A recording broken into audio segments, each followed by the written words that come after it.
ನಮ್ಮ ಕಷ್ಟಗಳಿಗೆ ನಾವೇ ಕಾರಣ. ಈ 10 ವಸ್ತುಗಳನ್ನು ಮನೆಯಿಂದ ಹೊರಹಾಕಿ. ಬಡತನ, ಸಾಲ, ಮನೆಯಲ್ಲಿ ಸದಾ ಜಗಳಕ್ಕೆ ಈ ವಾಸ್ತು ದೋಷಗಳೇ ಕಾರಣ.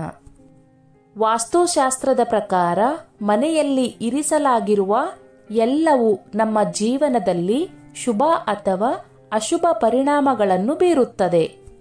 ಮನೆಯಲ್ಲಿ ಇರಿಸುವ ಕೆಲ ವಸ್ತುಗಳು ನಮ್ಮ ಜೀವನದಲ್ಲಿ ಸಂತೋಷ ಮತ್ತು ಸಮೃದ್ಧಿಯನ್ನು ತರುತ್ತವೆ ಎಂಬುದನ್ನು ತಿಳಿದುಕೊಳ್ಳಿ. ಯಶಸ್ಸು ಮತ್ತು ಹಣಕ್ಕಾಗಿ ವಾಸ್ತು ಸಲಹೆಗಳು. ಅನೇಕ ಬಾರಿ ನಮ್ಮ ಅರಿವಿಲ್ಲದೆ ಮಾಡುವ ತಪ್ಪುಗಳು ಮನೆಯಲ್ಲಿ ವಾಸ್ತು ದೋಷಗಳಿಗೆ ಕಾರಣವಾಗುತ್ತವೆ. ಸಾಮಾನ್ಯವಾಗಿ ನಮ್ಮ ಉಪಯೋಗಕ್ಕೆ ಬಾರದ ಇಂತಹ ವಸ್ತುಗಳನ್ನು ಮನೆಯಲ್ಲಿ ಇಟ್ಟುಕೊಳ್ಳುವುದರಿಂದ ನಕಾರಾತ್ಮಕ ಶಕ್ತಿ ಬರುತ್ತದೆ. ಕೆಲವೊಮ್ಮೆ ಜೀವನದಲ್ಲಿ ಅಡೆತಡೆಗಳು ಉಂಟಾಗುತ್ತವೆ. ಒಂದರ ಹಿಂದೆ ಒಂದರಂತೆ ಅಡೆತಡೆಗಳು ಮನಸ್ಸಿನಲ್ಲಿ ಚಂಚಲತೆ ಮತ್ತು ಹತಾಶೆಯನ್ನು ತರುತ್ತವೆ. ಹಾಗಿದ್ದಲ್ಲಿ ಮನೆಯ ವಾಸ್ತುವಿನ ಬಗ್ಗೆ ಯಾವ ರೀತಿ ಗಮನ ಕೊಡಬೇಕು ಬನ್ನಿ ತಿಳಿಯೋಣ. 1. ಮನೆಯ ಅಡುಗೆ ಮನೆಯು ಕುಟುಂಬದ ಸದಸ್ಯರ ಆರೋಗ್ಯ ಮತ್ತು ಆರ್ಥಿಕ ಸ್ಥಿತಿಗೆ ನೇರವಾಗಿ ಸಂಬಂಧಿಸಿದೆ. ಅಂತಹ ಪರಿಸ್ಥಿತಿಯಲ್ಲಿ ತಪ್ಪಾಗಿಯೂ ಸಹ ಗ್ಯಾಸ್ ಸ್ಟವ್ ಅನ್ನು ಕೊಳಕು ಬಿಡಬೇಡಿ. ಕೊಳಕಾಗಿದ್ದರೆ ನೀವು ಹಣಕಾಸಿನ ಮುಗ್ಗಟ್ಟು ಎದುರಿಸಬೇಕಾಗಬಹುದು. 2. ಕೋಣೆಗಳಿಂದ ನಕಾರಾತ್ಮಕ ಶಕ್ತಿಯನ್ನು ತೆಗೆದುಹಾಕಲು ನೀವು ಧೂಪದ್ರವ್ಯ ಅಥವಾ ಅಗರಬತ್ತಿಗಳನ್ನು ಬೆಳಗಿಸಬಹುದು. ವಾಸ್ತು ಪ್ರಕಾರ ಹೀಗೆ ಮಾಡುವುದರಿಂದ ರಾತ್ರಿ ಚೆನ್ನಾಗಿ ನಿದ್ದೆ ಬರುತ್ತದೆ. 3. ಮನೆಯ ಬಾಗಿಲಿನ ಮುಂಭಾಗದಲ್ಲಿ ಅಥವಾ ಅಕ್ಕಪಕ್ಕ ಕಾಂಪೌಂಡಿನ ಒಳಗಡೆ ಚಪ್ಪಲಿ ಸ್ಟ್ಯಾಂಡ್ಗಳಲ್ಲಿ ಹರಿದು ಹೋದ ಹಾಳಾದ ಚಪ್ಪಲಿ ಬೂಟ್ಗಳನ್ನು ಇಟ್ಟಿದ್ದರೆ ಮೊದಲು ಅದನ್ನು ಹೊರಗಡೆ ಹಾಕಿ. ಇದರಿಂದ ಮನೆಯಲ್ಲಿ ಅಶಾಂತಿ ಹಾಗೂ ದಾರಿದ್ರ್ಯ ಹೆಚ್ಚಾಗುತ್ತೆ ಅಂತ ವಾಸ್ತು ನಿಪುಣರು ಹೇಳುತ್ತಾರೆ. 4.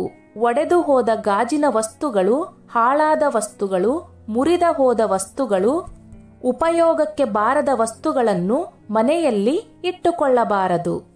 ಇದರಿಂದ ಆ ಮನೆಗೆ ನಕಾರಾತ್ಮಕ ಶಕ್ತಿಗಳು ಹೆಚ್ಚಾಗುತ್ತದೆ.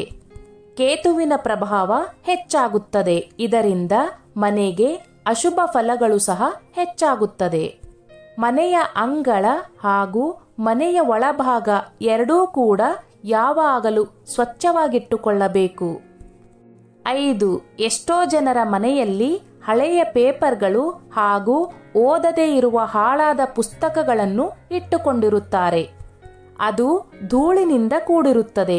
ಇದರಿಂದ ಮನೆಯಲ್ಲಿ ನೆಗೆಟಿವ್ ಶಕ್ತಿ ಹೆಚ್ಚಾಗುತ್ತದೆ. ಇದರಿಂದ ಕುಟುಂಬ ಕಲಹಗಳು ಹೆಚ್ಚಾಗುತ್ತದೆ. ಅಭಿವೃದ್ಧಿ ಕುಂಠಿತವಾಗಿ ಆರ್ಥಿಕ ಸಂಕಷ್ಟಗಳು ಎದುರಿಸಬೇಕಾಗುತ್ತದೆ. 6. ಕೆಲಸ ಮಾಡದ ಗಡಿಯಾರ, ಮುರಿದ ಪಾತ್ರೆಗಳು ಇತ್ಯಾದಿಗಳನ್ನು ಹೊರತೆಗೆಯಿರಿ.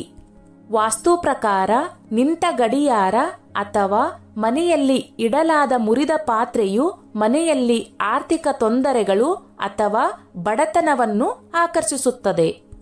7. ಒಡೆದು ಹೋದ ಬಿರುಕು ಬಿಟ್ಟ ಗೊಂಬೆಗಳು, ದೇವರ ವಿಗ್ರಹಗಳನ್ನು ಮನೆಯಲ್ಲಿ ಎಂದಿಗೂ ಇಟ್ಟುಕೊಳ್ಳಬಾರದು. ಹರಿದು ಹೋದ ಗಾಜು, ಒಡೆದಿರುವ ದೇವರ ಫೋಟೋಗಳು ಅಥವಾ ಪೇಂಟಿಂಗ್ಸ್ಗಳನ್ನು ಸಹ ಮನೆಯಲ್ಲಿ ಇಟ್ಟುಕೊಳ್ಳಬಾರದು. 8. ಮನೆಯಲ್ಲಿ ಹೆಚ್ಚು ವಸ್ತುಗಳು ಅಥವಾ ಬಳಸದೇ ಇರುವ ಹೆಚ್ಚು ಸಾಮಾನುಗಳನ್ನು ತುಂಬಬೇಡಿ. ಇದರಿಂದ ಮನೆಗೆ ತೂಕವು ಹೆಚ್ಚಾಗುತ್ತದೆ. ಅವಶ್ಯಕತೆ ಇದ್ದಷ್ಟೇ ಮನೆಯ ಒಳಗೆ ಸಾಮಗ್ರಿಗಳನ್ನು ಇಟ್ಟರೆ ಒಳ್ಳೆಯದು. 9. ಮನೆಯ ಈಶಾನ್ಯ ದಿಕ್ಕನ್ನು ತುಂಬಾ ಮಂಗಳಕರವೆಂದು ಪರಿಗಣಿಸಲಾಗುತ್ತದೆ. ಈ ದಿಕ್ಕಿನಲ್ಲಿ ದೇವರು ನೆಲೆಸಿದ್ದಾನೆ ಎಂದು ಹೇಳಲಾಗುತ್ತದೆ.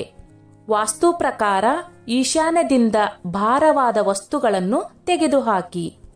10. ಮನೆಯಲ್ಲಿ ಬೀಗ ಇಲ್ಲದ ಕೀ ಅಥವಾ ಕೀ ಇಲ್ಲದ ಬೀಗ ಇದ್ದರೆ ತಕ್ಷಣವೇ ತೆಗೆದುಹಾಕಿ. ಇಂತಹ ವಸ್ತುಗಳಿಂದ ಮನೆಯಲ್ಲಿ ನಕಾರಾತ್ಮಕ ಶಕ್ತಿ ಉಂಟಾಗುತ್ತದೆ ಎಂದು ಹೇಳಲಾಗುತ್ತದೆ. 11. ಮನೆಯಲ್ಲಿರುವ ತುಕ್ಕು ಹಿಡಿದ ವಸ್ತುಗಳು ಜಂಕ್ ವಸ್ತುಗಳನ್ನು ತೆಗೆಯಿರಿ. ತುಕ್ಕು ಹಿಡಿದ ವಸ್ತುಗಳು ಬಹಳ ಬೇಗನೆ ನಕಾರಾತ್ಮಕ ಶಕ್ತಿಯನ್ನು ಆಕರ್ಷಿಸುತ್ತವೆ. ಸ್ನೇಹಿತರೆ, ಈ ನನ್ನ ಮಾಹಿತಿ ನಿಮಗೆ ಇಷ್ಟವಾಗಿದ್ದಲ್ಲಿ ದಯವಿಟ್ಟು ಶೇರ್ ಮಾಡಿ, ಲೈಕ್ ಮಾಡಿ ಮತ್ತು ಸಬ್ಸ್ಕ್ರೈಬ್ ಮಾಡಿ.